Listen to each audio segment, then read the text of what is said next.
έχω εδώ πέρα. Να το. Α, έχεις κι άλλο.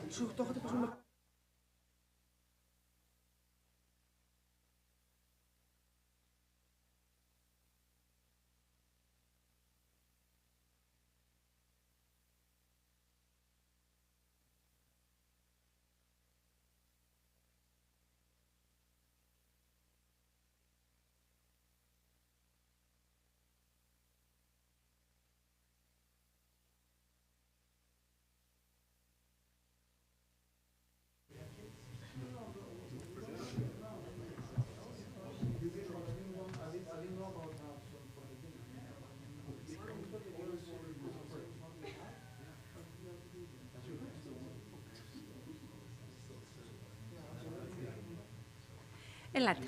Αρχίσουμε. Κύριε Γενική, καθίστε μπροστά. Α, περιμένω.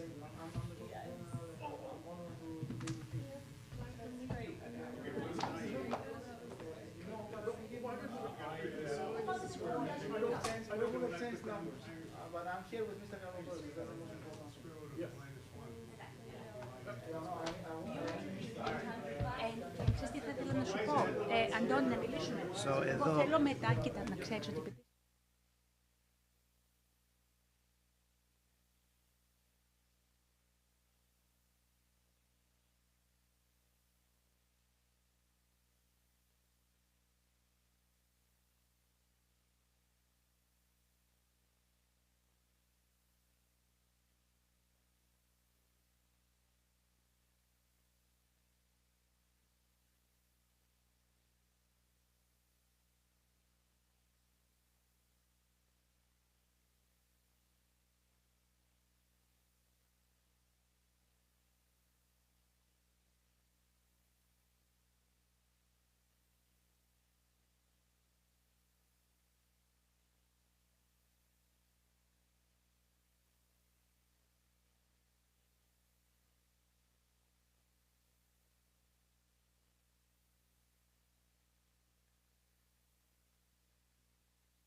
Are we ready? Okay. Okay. So, hello everybody. It is an honor having with us our Γενικό Πρόξενο κύριο Simeon Teos, that knowing how busy he is, that he has called many times to make sure that he will be able to attend here. So, welcome. I'm really happy to see all of you. My name is Χρυσούλα Κουρκουντή. I'm the Executive Director of our Multicultural Center, and here we're having our event manager, Marilena Grobadzaki. So today the event is about Captain George Colvocoresses. That definitely this is a unique lecture that we are recording right now, so we'll be able later on to share it with more, with those that couldn't participate. This weekend we're having many conferences on campus. That's why I know that some of those who they couldn't be with us, they would like to listen another time. So I would like to introduce you Mr. Antonis Paganis. Mr. Paganis, he is the organizer of today's event, who is a Greek American from the West Coast, and will introduce our guest speakers now. What I would like to say about Mr. Paganis is that I'm really impressed with his Meraki and his love for Hellenism. I know that he's busy with his profession, but he was really calling us all the time. He wants to make sure that everything will be to the level that this event deserves. At the same time, Markela Grobadzaki, she will read a small text from Drake Berakis. Drake Berakis, who sponsored this event, he wanted to be here, but he had another obligation in New York. This is the Archon weekend. But he gave us a couple of sentences, and he asked if it would be okay to read them. And then Mr. Paganis, he will introduce the rest of the speakers. Okay. Thank you. Often overlooked in the history of our two nations, Greece and USA, are not only the moments that led up to our independence, but also the weeks, months, and years afterwards. The prominent roles of many Greeks and Philhellenes is often forgotten, even as they played a critical role in the Hellenic legacy in America. Today's presentations highlight the contributions and impacts of two of those families.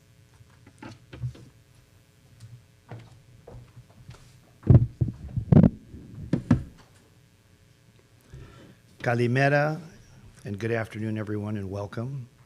My name is Tony Pagonis. I'm a Greek American with Greek roots, being from the very beautiful and strategically important island of Chios in the North Aegean. Today, I'm here to introduce two family members and historians, each of whom will be telling their story of their respective great-great-grandfathers. Gillian Kellogg, who will be discussing her great-great-grandfather, Samuel Gridley Howe, and Harry Colvocoresses, who will be discussing his great-great-grandfather, George Mouzalas Colvocoresses. Gillian?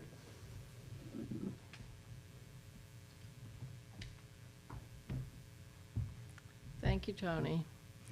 So I have to make a correction immediately. I'm not a historian, but I am a great-great-granddaughter of Samuel Gridley Howe, and as such, I've inherited family stories and wonderful books that I enjoy exploring.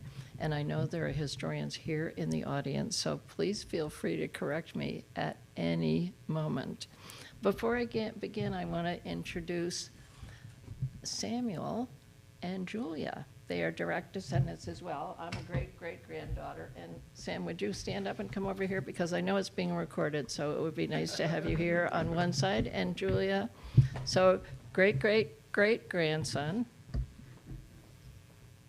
great-great-great-great-granddaughter. Julia. Thank you, Bob. Thank you. So, and I'm assuming that most of you, I have written my notes, and I apologize for that. I'm just so excited that we're in this room that has so much of the appropriate history. If you look around the room, so much of what I wanted to do was set the stage for the time period when Harry's great-great-grandfather comes to the United States. And I'm assuming that most of you as Philhellenes know a lot about this time period. And as I said, just because I'm a descendant doesn't mean I come with the historic knowledge. But I have been using three original sources: The Greek Revolution by Samuel Gridley Howe himself. It's a very dense book, but it's it's what he wrote to get people excited and document what he was experiencing when he was in Greece. Lord Byron's Helmet, which was written by his daughter, Maud Howe Elliott, when she takes the helmet back to Athens. And actually, Julia and I have been to Athens and seen where the helmet is now in the museum there. And then the fourth book is James Trent's well-researched book entitled The Manliest Man. And that's how Howe was known in the 19th century. He was the man of the century. So here we go. I'm trying to set the scene. Can you imagine what the land area now called Greece was like after having been occupied by the Turks for more than 350 years? There's some quotes over there on the wall. But the people, mostly subsistence farmers, had to work to provide produce for the Turks and then pay high taxes, so they had little left for themselves.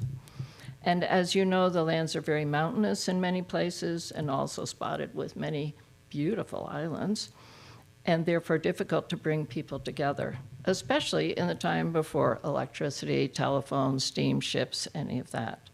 So when Howe arrived in 1825, he described seeing people without clothing, eating insects to survive, and finding shelter in caves if they could.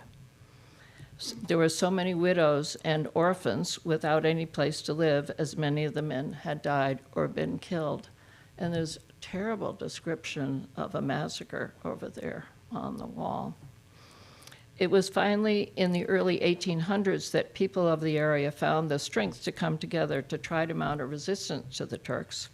And word spread to Europe and America. Songwriters and poets like Lord Byron. Oh, I forgot that we had the wonderful projectionist back there, and we didn't start with a picture of Samuel Gridley Howe. Can we do that? There's a clicker.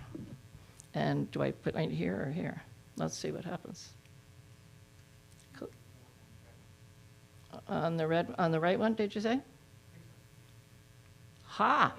Okay, so there he is, and this is a fairly well-known picture of him as an older man. I had meant to start with that. And then now I'm moving on to, this is Lord Byron with his helmet. And he was, well, many of you know, I'm sure, but he was a poet writing extensively in the 1800s there, in the early 1800s. And there was a particular poem that he wrote, Childe Harold's Pilgrimage. He wrote this in 1818, and it was about a young man journeying across Europe. It has 4 cantos, and in the second canto, he brings his hero to Greece and describes how the once glorious nation has disintegrated into ruins. And his writing helped Europeans and Americans become aware of how bad the situation really was and inspired them to help the country, which was the birthplace of so many of the ideals upon which our nations are based. This photo shows Lord Byron with the helmet that he had made for his own venture to Greece. And Harry will tell you he had some other friends, right? He had the helmets made for it. Harry has some good stories about this. And apparently, not only is there one of the helmets now in Athens, but in Vermont? A sword, sorry. Yes, so Byron equipped himself well before going. So Samuel Gridley Howe was really disappointed to arrive in Greece after the death of Byron. He had so hoped to meet him, and it was part of his writings that inspired him to go. But he acquired this helmet in an auction shortly after Byron's death, and it resided in his home in Gardner, Maine for many years. And with the helmet as a reminder, apparently he often talked to his children and his friends about Greece and how inspired he was by his time there. And then the helmet was taken to Athens after his own death, as I said, by my great aunt Maud. So now let's have a picture. This is up to me. Here we go. Oh, so here we have the young Samuel Gridley Howe. He was born in Boston in 1801. He had many siblings, and their father was a rope maker. as such, he was fairly important and moderately prosperous. You can imagine that every single ship needed good ropes and good quality ropes. So, and I just learned today that the grandfather had been involved in the revolution, right? Who was telling me that? So, yeah. So this is fun to put some more pieces together, pieces that maybe that I didn't know. I don't know. Did you know that? No. So see, this is important for us in terms of family history to know this. So this was a very heated, energetic time here in Boston. We've had the revolution. People are trying to figure out what are the best ways to lead the country here. And they're also aware that their sister country in Greece is suffering. And there's a question, should the United States, should America become involved? Shouldn't it? Sounds like a topic that we're dealing with in many situations today. But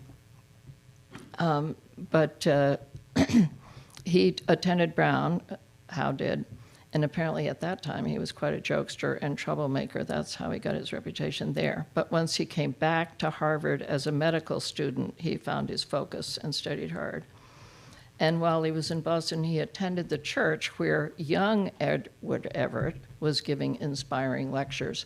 And there's The Pen is Mightier Than the Sword back there about Edward Everett, so you might want to look at that afterwards. But he traveled to Europe to get his degree, which apparently was not all that common at the time, at least according to this. And he did meet Lord Byron and returned to speak in Boston with great enthusiasm about his travels and the Greek cause. So when Samuel graduated from medical school in 1824, the legendary American enthusiast, the Marquis de Lafayette, was the keynote speaker. Crowds of admirers thronged the venue to hear him as he spoke with passion and affection for the Greek cause of independence. By this time, Greek communities were organized from Boston to Georgia, and the passion grew even more at the untimely death of Byron. In the same year, two fellows from New England, George Jarvis and Jonathan Miller, who are mentioned over here, set sail for Greece. They were determined to help the cause, and Howe was not far behind. So there's the enthusiasm and the energy and the determination, despite whatever the country decides to go and help in whatever way they could. Howe arrived in Nafplion in the midst of the strife, and apparently he did meet Jarvis and Miller and saw how the former had assumed native dress, he spoke Greek fluently, and was engaged in battle. Howe started giving medical aid. That was his training, and he'd brought over the tools of the trade that he had at that time. And he also wrote many letters back, which shared the news of the action in Greece. These letters apparently were eagerly awaited and consumed voraciously in New England. And then he traveled to Idra with the guerrilla fighters and later was put in charge of the military hospital at Nafplion. But at this point in the situation seemed so dire, he decided he had to take up arms or die. And there's some wonderful quotes in there, which I didn't include for you. So he put on the military uniform. And this is a picture that you often see of him when you're in Greece.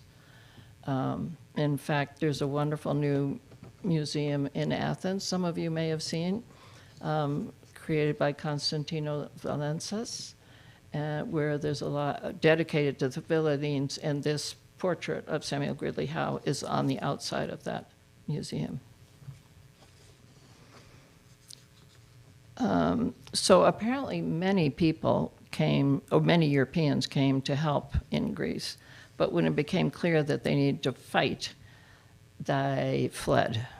So Samuel Gridley Howe was unusual in taking up arms and joining the Greek effort, the Greek military effort. In 1827, Athens fell, and Howe managed to return to the U.S. taking 2 Greek orphans with him, and that's part of the connection here with Harry's story. And when he was back here, he spoke in many places about the need for support, focusing his efforts on fundraising, preparing to bring back supplies, shiploads of clothing, and even seeds. And I love the quote from Howe as he first sees land on his return to Greece. Listen to this. This is what he writes. "The morning at daylight we discovered land. Greece, Greece, welcome again to my eyes. Welcome land of science and song. Welcome ancient seat of liberty and light. Welcome cradle of newborn freedom. I thought no land, not even my own, could ever look more sweetly." Not nice? Beautiful. Yeah, of course he writes pretty well too. When he returned, remember these voyages are taking like 6 weeks to go back and forth. It's not like you can get on a jet and just go over there. He was determined to help with the building of an orphanage, a home for the women, and a school. And as there were few skilled workers, few tools, and little money, he devised a plan which would give people jobs. He trained them, both men and women, and paid them in bread so that they would have some pride and something to eat. And this was, this is a guy who's 25, 26, figuring this all out, how to cope with the situation there, thousands of people. He negotiated with the new Greek government to attain some land where they could train farmers to use the seeds he'd brought back, and therefore managed to start feeding the population. And this area he called Washingtonia, and I don't know where that is or if it exists now, but I read that when he went back later, like in the 1860s, that was still going. Then, as far as I thought, his biggest accomplishment was to organize the cleaning out of the port of Aegina. And that's actually, I couldn't find that on the walls here. But the port had silted in during the years of occupation and could no longer receive ships, so that meant the goods could not be delivered. Again, he used his new training and employment model to put people to work, giving them something to do, something to be proud of, and a way to feed themselves and their family. Clearing out the port and reinforcing the walls was a major project, especially for such a young man. Now there is a beautiful plaque in honor of him and his accomplishments at the head of the port. And there is granddaughter Julia with that plaque there. So I have not actually been there. I met the mayor, and he was apologetic that he didn't have it up yet while I was there. So Julia was very fortunate to see that. In 1830, Howe was done with what he felt he could do for the Greek cause there. The port had been opened, people were getting back on their feet, food was being grown, there was a school, an orphanage, a home for women, and fledgling government was setting up. So many of you know he returned to America, and his notoriety preceded him, and so when he was here, some friends recognized him and knew of his accomplishments and suggested that he become involved with the School for the Blind, which takes the name of Perkins, who was the donor for the school. And also, I think that was the building. It was, you know, Sam, was it the Perkins? Anyway, yeah, it was his house, yeah. So he travels to France to learn more about that field, does his research, returns to become an innovator and leader in the education of the blind. And his life, dedicated to helping the needy and finding new ways to do it. And he and his well-known wife, Julia Ward Howe, who's featured over here, become very involved in the anti-slavery movement and the right for women to vote. So he's forever known as a champion of the underdog. And for those of you who might like to learn more about him, you would enjoy reading John Greenleaf Whittier's poem entitled The Hero, in which the author celebrates Samuel Gridley Howe. So I would like to, with that brief summary, just taking us up to 1830, but hopefully covering some of the time period when Harry's relative is coming over to America, introduce Harry, unless you're planning to do it, Tony. Where's Tony? No. Okay, so here comes Harry to tell us about one of the orphans who became so well known.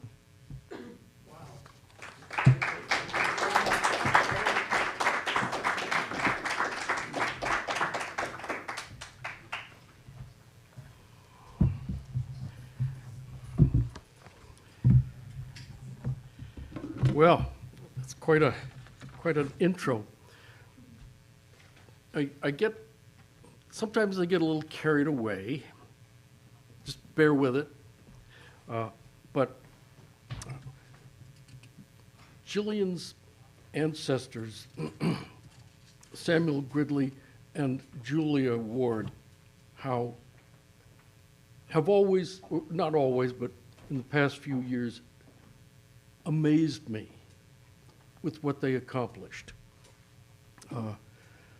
I, of course, am obsessed about the American Civil War as a period which I try to tell people, if you want to understand America, it's good to know what was happening 170, 180 years ago here. I'll try not to get overly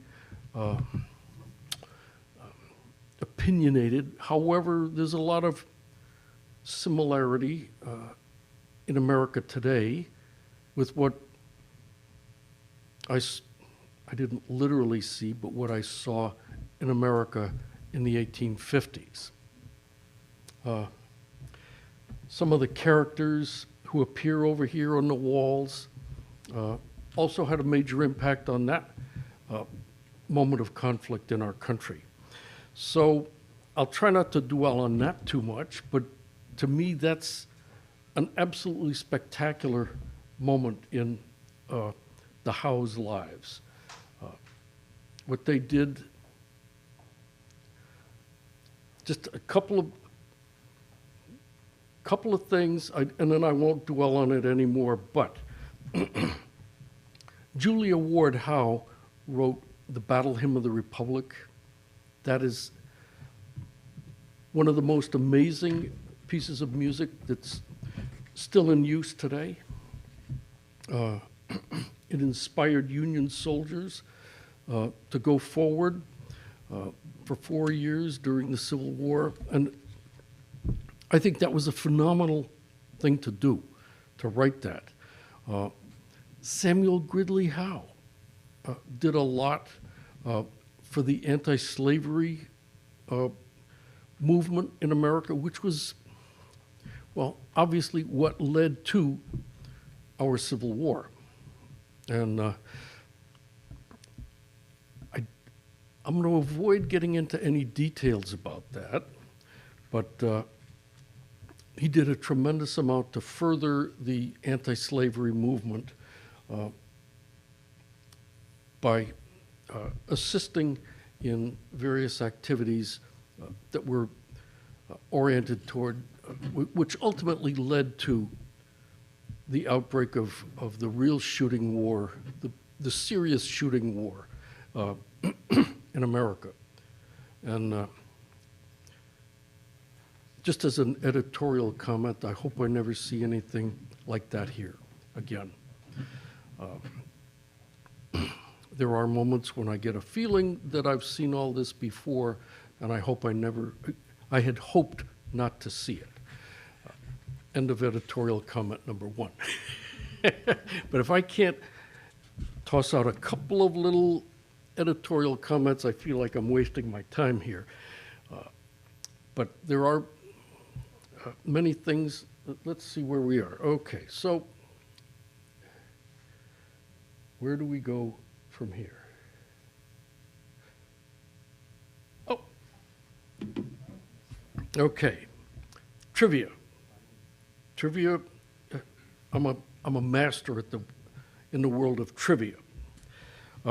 If perchance you want to go for a long day trip up to Barrie, Vermont, you can see the sword brought back by Jonathan Peckham Miller. Now, he's noted over here on one of these panels here. Jonathan Peckham Miller was one of the many people that came from America, were inspired by the desire to liberate the Greeks from their Turkish rulers. He goes to Greece, collaborates with Samuel Gridley Howe. They work together. They're trying to bring the Greek revolutionary force into, what was then 19th century military tactics and technology, and of course bringing supplies and food and ammunition and money to keep the revolution going. So again, long day trip, Barrie, Vermont. I can't think of anything else redeeming to say about Barrie because it's a huge hole in the ground. That's where they mine granite. Just a huge hole in the ground. But Miller brings back one of the swords that Byron had, and it all amuses me after looking at Jillian's photo of Byron in his helmet. He it's hard to keep a straight face in all of this, but he went to Greece with like a dozen swords, many helmets, and he must have thought he was like another Rambo, a one-man army who was going to defeat the opponent. And of course, he didn't get to swing a sword. He dies there in Greece of, I think, malaria, maybe. My family always worshipped Byron, and I do too. I mean, as a poet, he was an absolute genius. I'm amazed at what he was able to say. And among the 1,000 things that I should read is his works on, all of his works. It's just amazing what he said. So, let's see, we have, what else? Oh, here's the plaque by the sword, talking about Jonathan Peckham Miller and how he brings this sword back in case you want to go for a long day trip. Now, let me move on. Is that Norwich? No. The sword, it's in Barrie, Vermont, in the Vermont History Center in the middle of Barrie. Another true confession, my family name should be Colvocoresses, Calvocoressi. And that's not what you see there.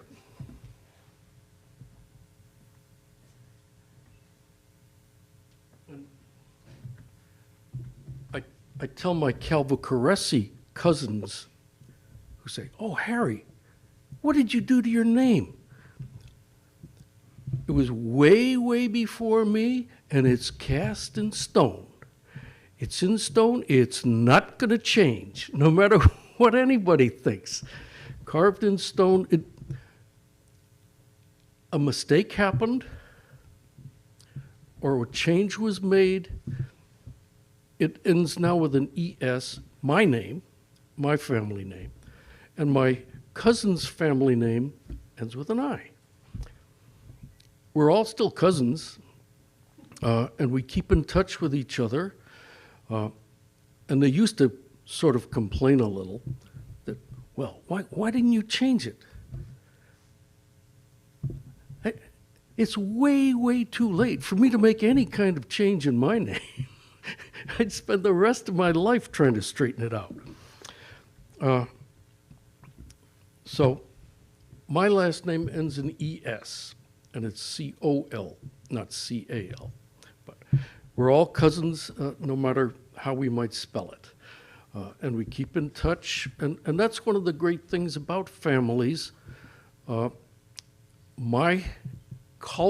refer to us by just the first 5 letters of our name as Calvos and Calvos, because it's easier to discuss it like that. So the Calvos and the Calvos have kept in touch for over 200 years. And we're still pretty much in touch, which is a great thing. And that's what family is all about. So now there's a picture somewhere over here. Oh, okay. Over there is in that second panel from the left, is a young image of Canaris. Here is the same Canaris many decades later. And it so happens I inherited a lot of my great-grandfather George Partridge Calvo's books, letters, papers, drawings, odds and ends, notebooks, and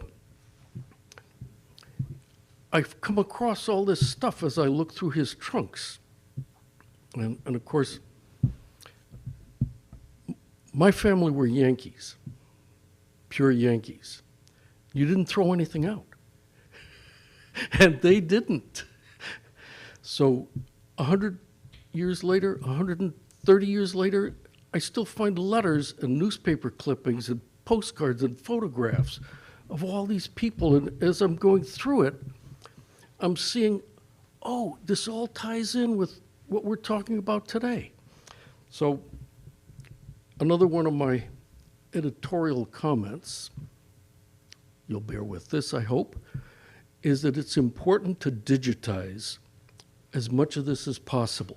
I mean, for me to have a clipping or a photograph of Admiral Canaris sitting in a box in my attic really doesn't do anybody any good. But once it's digitized, it can go all over the world. It's available to everybody. And that's another one of my editorial opinions, which hopefully you can bear with.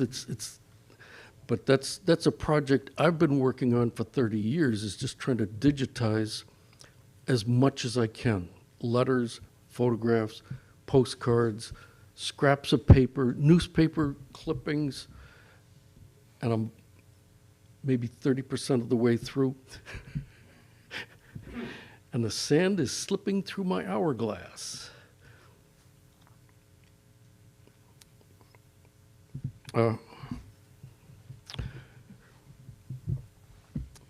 now we come to a point where I talk about Alden Partridge. But let me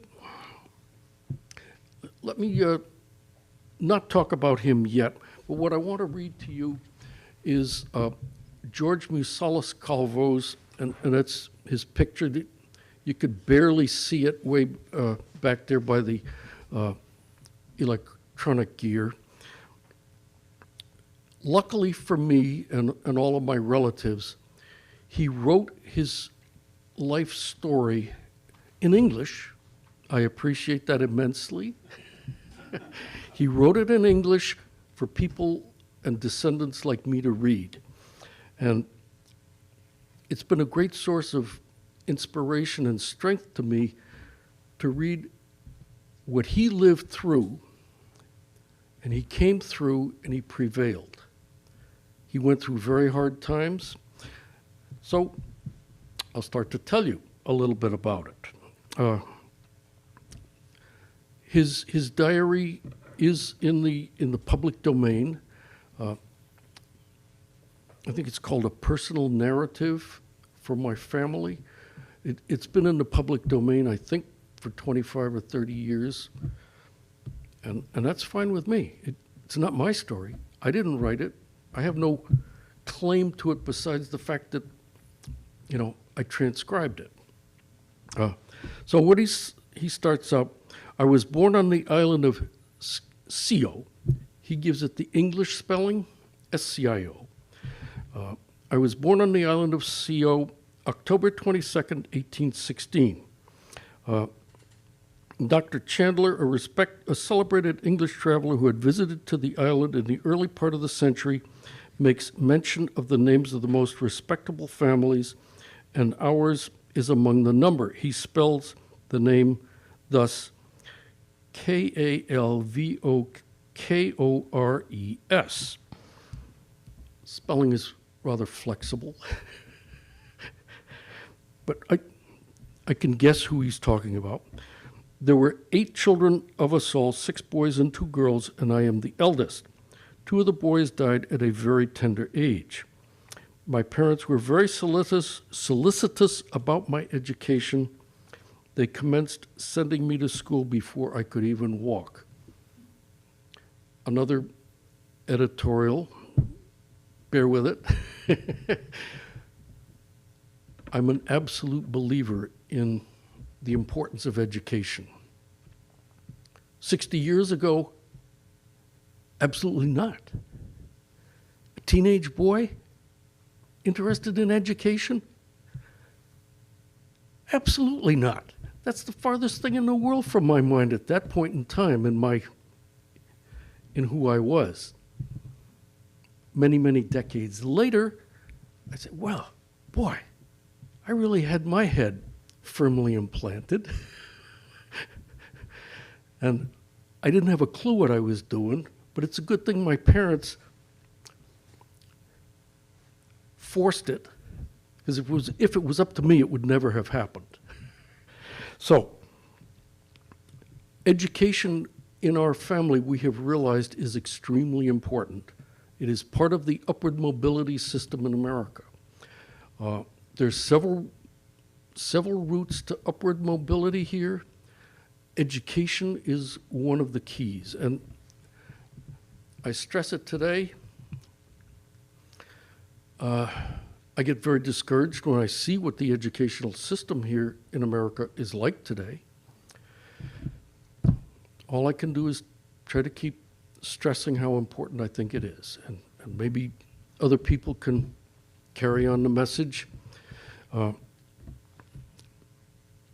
it is extremely important, and my ancestor, George Musalis Colvocoresses, was given a phenomenal advantage by this man here. But we'll come back to him later on in a few minutes. Let me continue on with his description of what he endured on the island of, well, I'll call it Chios, but what he endured at the time of the invasion by the Turks. In 1822, when Chios was taken by the Turks, I, with the remainder of my family, fell into their hands, as may be seen by the following narration.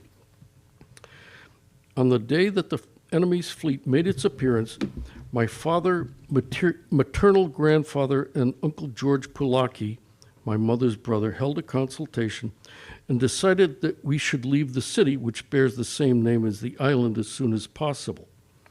Accordingly, horses and mules were hired from the peasants to carry us, and by dusk we reached the village of M. There were things he forgot. So he remembered that, okay, the village started with the letter M, so it's M line. So this is as much as we'll ever know about that particular small part of his adventure.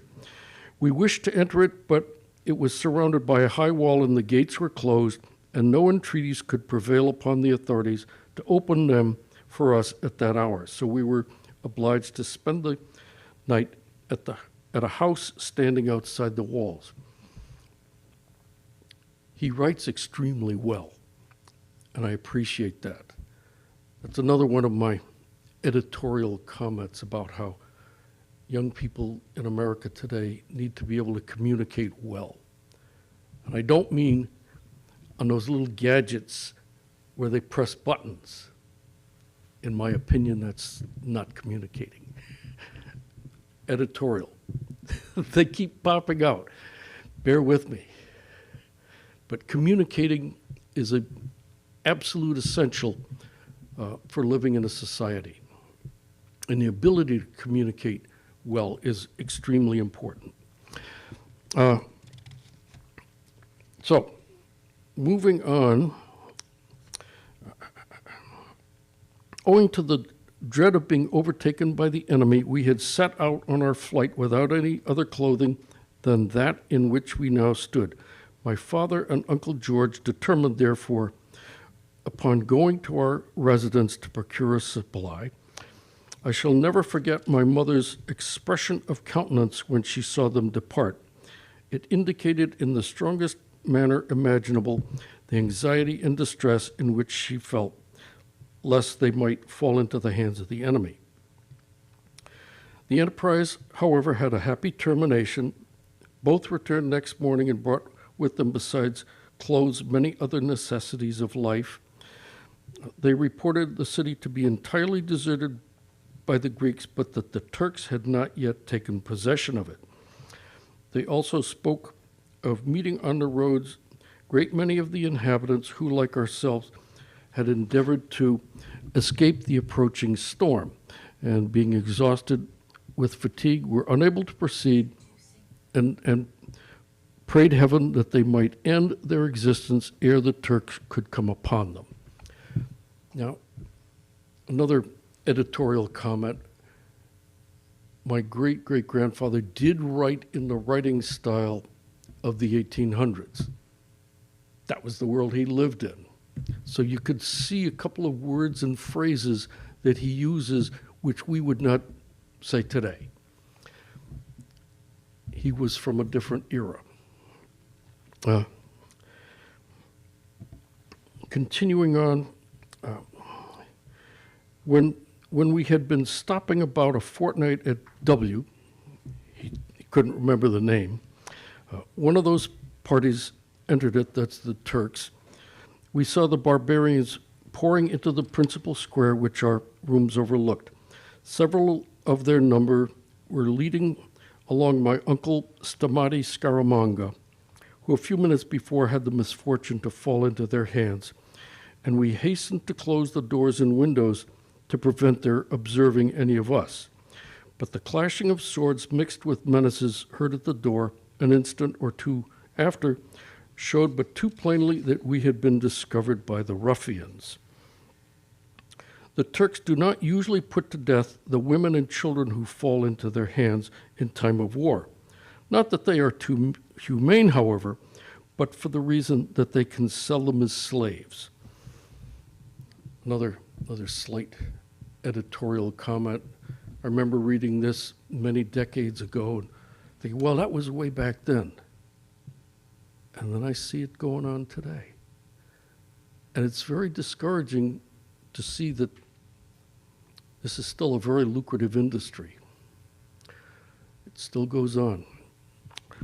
So back, however, to his text. My mother reminded now my father of this fact and begged him if he could think of any way by which he could preserve his own life to avail himself of it. If you allow yourself, said she, to be taken, you will be killed without doubt, and then what will be the fate of myself and the children? Shall we not be doomed to perpetual slavery? Save yourself for heaven's sakes. My mother, my two sisters, Maruko and Angelika, our servant girl, Angaru, and myself ascended to the roof where we secreted ourselves while my father, Uncle George, and my brother Stamati fled in different directions. Father and Uncle George were fortunate enough to make their escape, but Mother, Maruko, Angelika, Angaru, and myself were made prisoners. But few moments had elapsed when the fiends discovered our place of concealment. They were 4 in number and countenances the most repulsive. One of them had lost an eye. Another was strongly marked by the smallpox. Their swords were unsheathed, and once or twice they threatened to use them on the servant girl, for they imagined she was watching for an opportunity to escape. She afterward escaped, taking my sister Angelica with her, who was not more than 2 years of age. They took Uncle Stamati with them at the same time, but we had not proceeded more than a mile or two when they came to a halt, made the poor man deliver up all the money he had about his person, and then put him to death. He was one of the most opulent and influential men on the island, and had been one of the 80 hostages that were demanded by the governor at the first outbreak of the revolution. My uncle was not the only one to whom death was dealt out this night. We happened to meet several peasants on the way, and they were also put to the sword or shot down, although generally speaking, the peasants, by an order of the Sultan, were spared, as their labor was considered indispensable for the culture of the mastic. I myself was allotted to him who I have described as having but one eye. Some of his descriptions are phenomenal. So he's a captive of this one-eyed Turkish soldier for a period of time. Then the horror story continues. The next day, several days later, the next day, grandmother came to see us, and here again was a scene which my pen would in vain attempt to describe. Suffice it to say, now parent and child met after having gone through almost every horror that is possible for the mind to conceive, driven from their homes, husbands and brothers butchered before their eyes, sisters and children dragged into slavery, sharing similar fate themselves. His grandmother communicates to him, my father had not fallen into the hands of the Turks when they captured her. Uncle George was also living. My grandfather, her husband, had been put to death.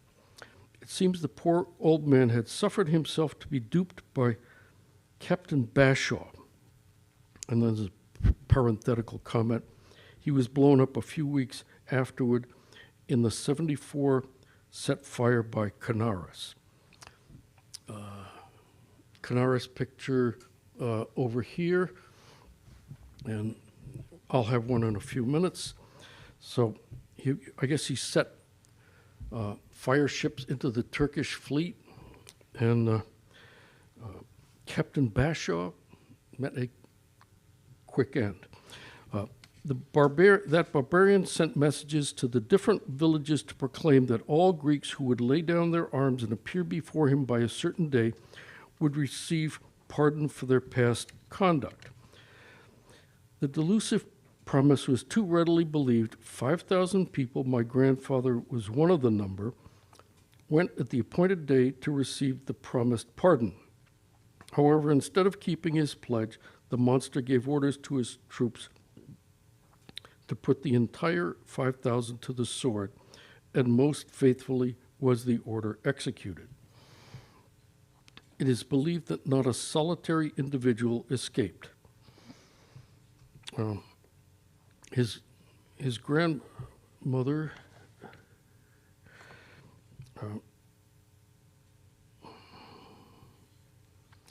she escapes to the Austrian consulate seeking refuge there. On a day out of her, when she comes out of the consulate to visit people, this second visit, however, gave great umbrage to the Turks and ultimately subjected her to treatment far more cruel and painful than she had yet experienced. The fiends beat her first with their fists and then their naked swords.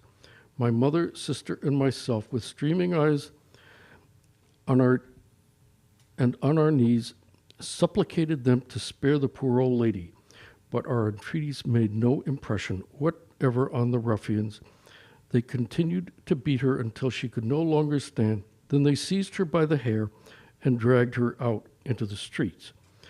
She recovered her strength sufficiently afterwards to be able to reach the consulate, where she received medical attendance, but her wounds were past all cure, and in a few days she closed a life which perhaps was not worth having.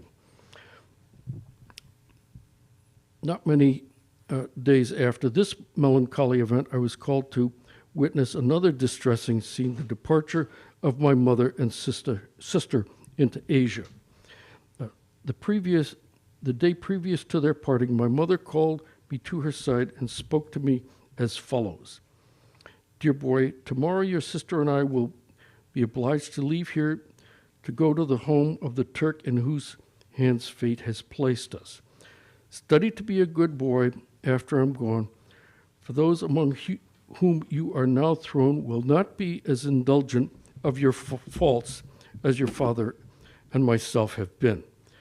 And also, dear boy, remember to say your prayers daily.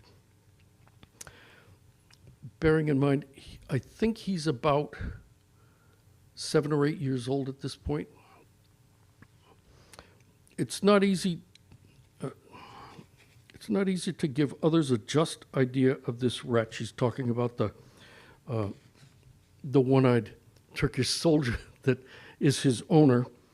It was him who shot down my uncle Scaramanga. It was also he who acted the most conspicuous part in the inhumane treatment of my poor grandmother when she came to see me and my mother.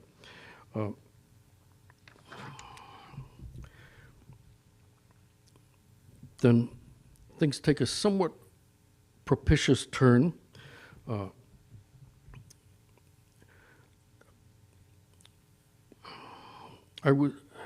He's referring to, he's still a captive or owned by this Turkish soldier.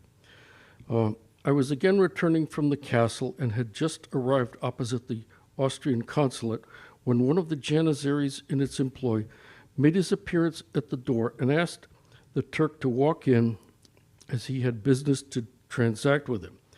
The invitation was accepted, and we followed the Janissary into the office room of the vice consul. Here the Janissary spoke to this effect.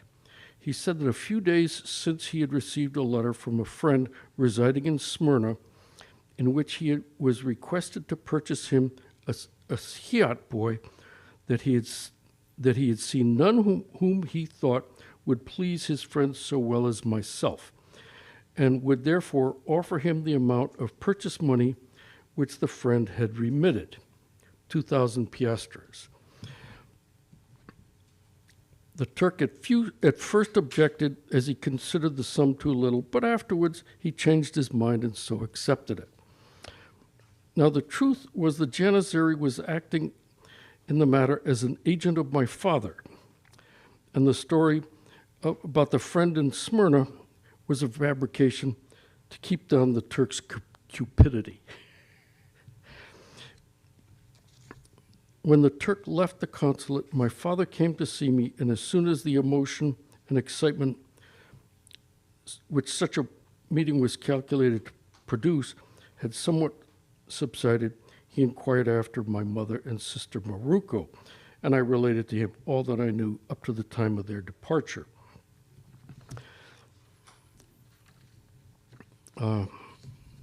His father is able to avoid the Turks altogether, and but it was decided by his father that it was best to leave the island forever. So a few months later, his father informs him that he's going to America, maybe 9 years old. You're going to America now on that ship. Good luck. His parents didn't go with him. They were left on the island. So my father formed the resolution of sending me to the United States. I took passage on the brig Margarita belonging to Baltimore. And of course, all he's got with him is the clothes he happens to be wearing that day. They had nothing, absolutely nothing.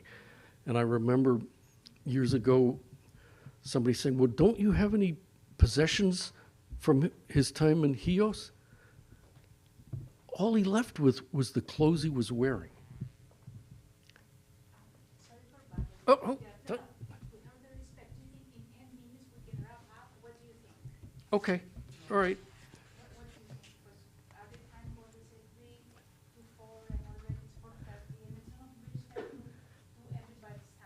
Yep. Oh, sure, I'll push it along. I don't have any more editorial, well, maybe I'll make them quick. It was while I was residing in Baltimore that I became known to several influential gentlemen who deeply interested themselves in all that concerned my unfortunate country. And you start seeing some of these panels here talking about the Greek committees, the Philhellenes, the Greek committees that were forming to help in whatever way they could from, halfway around the world. The committee had not fixed on any institution when they received a letter from Captain Alden Partridge of Norwich, Vermont, in which he offered to adopt and educate me at his military academy. The offer was accepted, and in the course of a few weeks, I proceeded to Vermont. Quick aside, going from a beautiful island where it never snows to a place where that's mostly what it does. There's a few months where it's pleasant and many months where it snows. So I was quite amazed at the transition that he had to make. The offer was accepted, and in the course of a few weeks, I proceeded to Vermont. It's not enough to say that I found a friend in Captain Alden Partridge. He was to me as a father. He spared no expense during the 9 years I lived with him that could conduce to my comfort or promote my future welfare. And I consider that I am indebted to him for my present position. It was his influence that obtained for me my midshipman's appointment. So he goes, Alden Partridge here ran a private military college in what was then the town of Norwich, Vermont. It's since relocated to Northfield, Vermont, which is pretty close to Montpelier. He goes on to say, I entered the naval service in the early part of 1832, and my first cruise was on in the Mediterranean, which gave me an opportunity of visiting my parents and relatives. So at that point in time, the U.S. Naval Academy did not exist.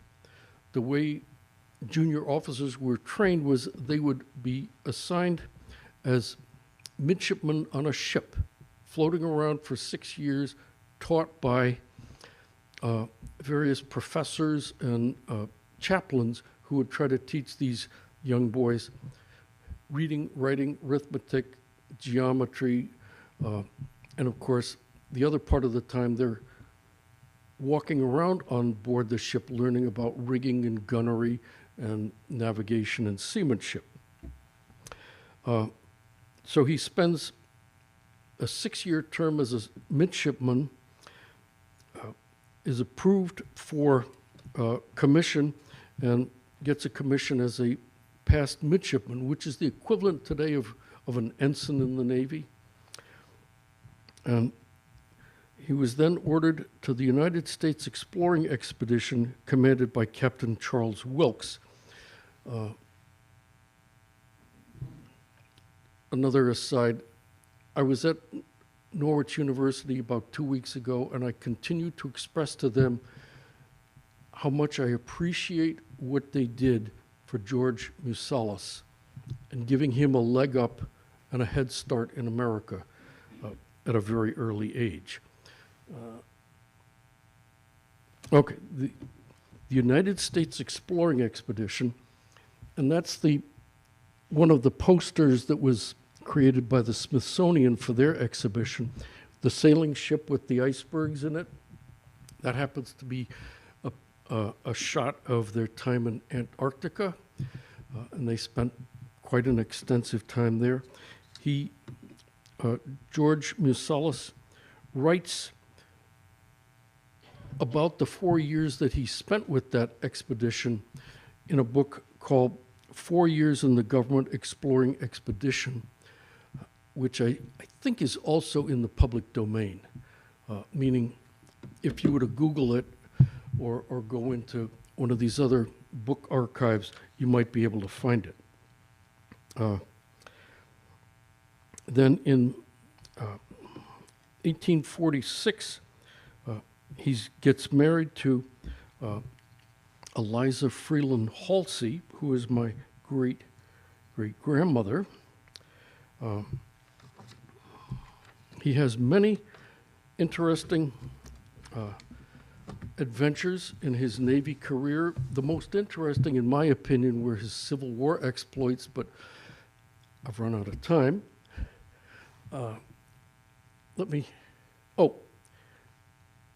His first Civil War command is this ship here, called the Supply. You know what it did. Not very dramatic, but that is a gorgeous painting, and it happens to belong to the Naval War College in Newport, Rhode Island. So I happened to be there, took a snapshot of it, and it's quite an interesting time. Can you quickly say what he was doing in the Civil War? Was he bringing supplies back and forth from What? Europe? No. The supply ship would go to a U.S. Navy warehouse, like maybe Philadelphia, or New York City, or Washington, load up with supplies, and then take them out to the various ships that were part of the Union blockade of the southern ports, so that those ships could stay on station for long periods of time. I'm glad I wasn't on one of those ships, but the intent was to keep them on station out there blocking southern ports for as long as possible. Then his next command is, I think this is the Saratoga.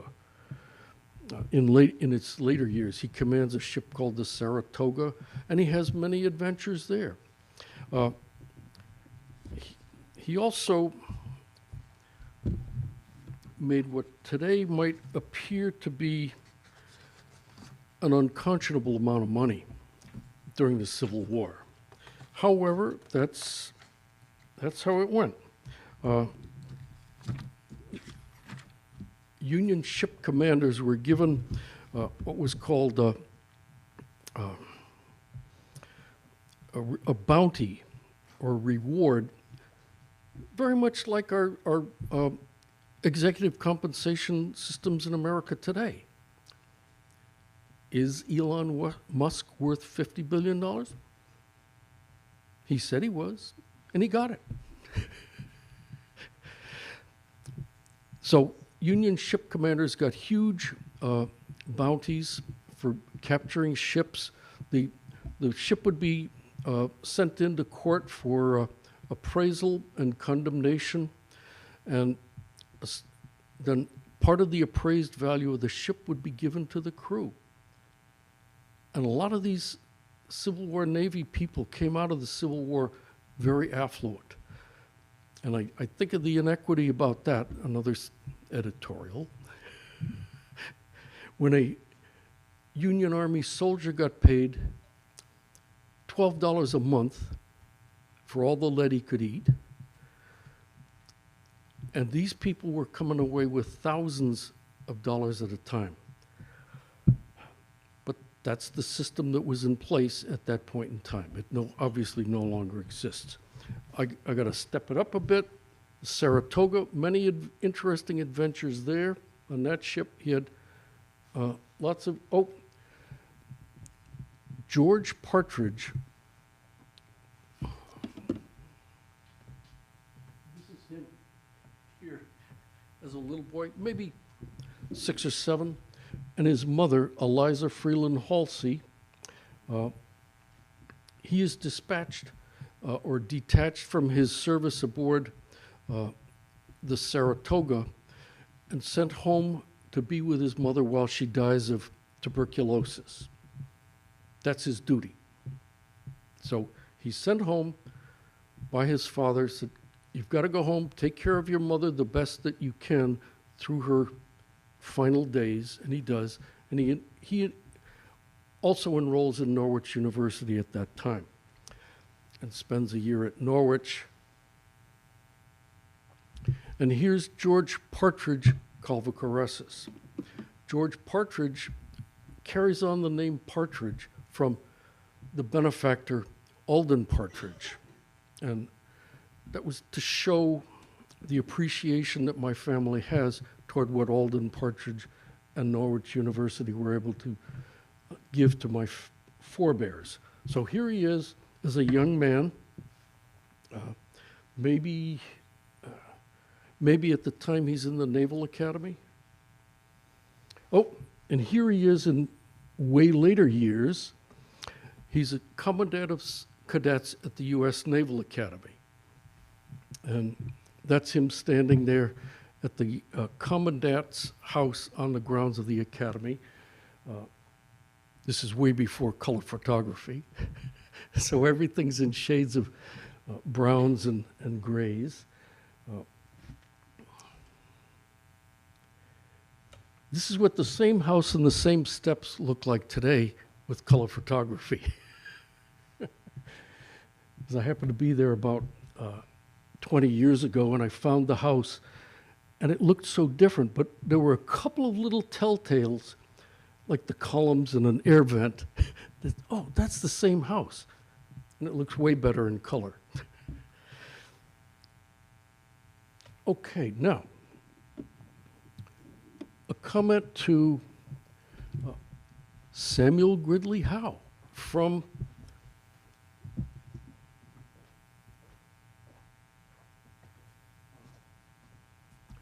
the Greek consul in Boston, Rhodokanaki. Another Heoti name, Rhodokanaki, in which he's offering his condolences about the death of Samuel Gridley Howe. Less than 5. Time's just about up. Samuel Gridley Howe, his death was acknowledged by the Greeks. And here he is, my great-grandfather George Partridge Colvocoresses, in his later years as commandant of cadets at the Naval Academy. And after he was given a promotional retirement opportunity, which he took. And I saw that same example in my employer, and they offered me early retirement, and I said, thank you, I'm gone. Well, that would be after 1907. He retired in 07, gets promoted, not for command purposes, but for retirement pay purposes, to Rear Admiral. Now we know where that mustache of yours came from. If he could wear one, I can wear one. And I hope I've gotten a lot of inspiration from him. Strange as it may seem, he has been a permanent part of my life. Everything I look at, I can see his handiwork, the notes he put, notes on photographs. And I do the same thing. As I say, that was very helpful what he was doing. And so you might not think of it today, but if you've got family photos, start annotating them. 75 years from now, people are going to look at them. I don't know who this is. Away it goes. And it's helpful to have known who these people were, and that's how I was able to identify some of these things. Yep.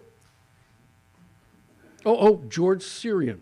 Comment. Over here we have a young picture of George Syrian. And my great-grandfather, I think, according to this article, knew George Syrian. So some of these Greeks kept in touch with each other. And the Syrian family stayed in the U.S. Navy up till today, which is absolutely amazing, 200 years later. Oh. Saved. He's finally done.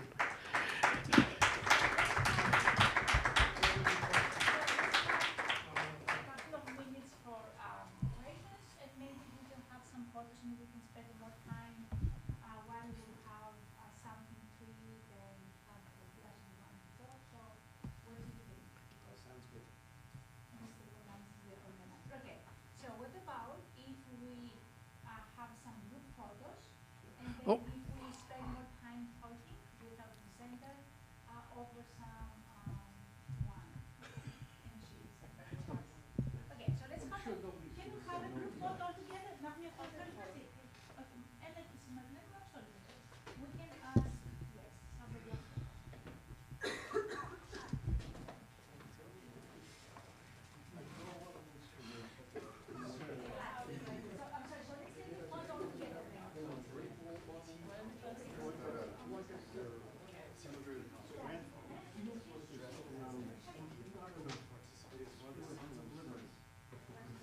So let me see all of them. Let's have a group photo. Please join us. Please join us. Too serious. Where's your mind? I was thinking about something for later. I'm sorry.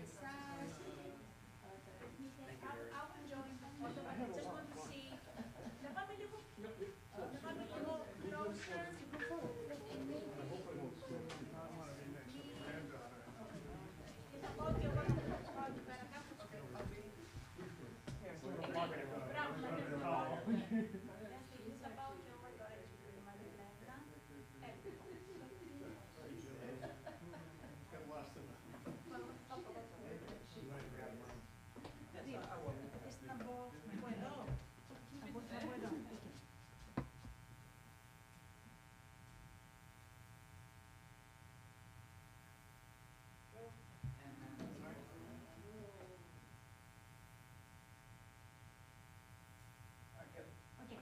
I have some requests. Can I have, if you can make a photo of the four of you, just the presenters?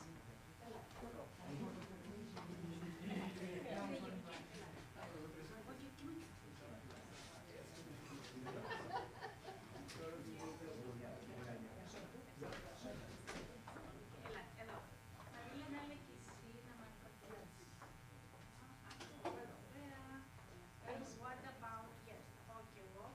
Let me get one, you and then we'll have the grandkids in there. Okay.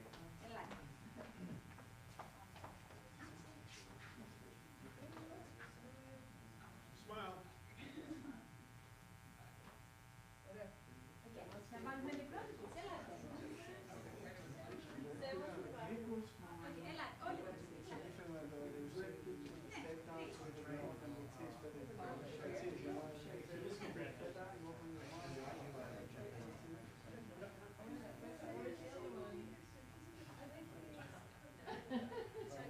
Someone is missing.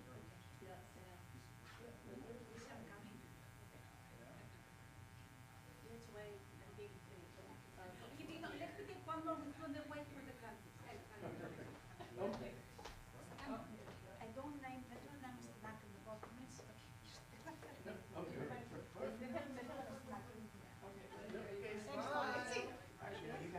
Είσαι σίγουρος που κοιτάς καλά. Όχι, his wife is a photographer. Yes, because we look, you are doing great. I look really overweight. Okay, I know I am.